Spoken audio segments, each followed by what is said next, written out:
Kitty alone.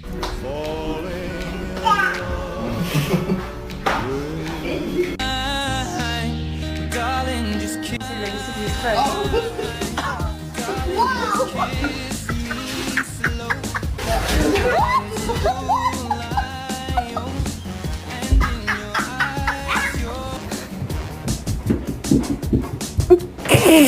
What you guys doing? I can see that. But do you know what time it is?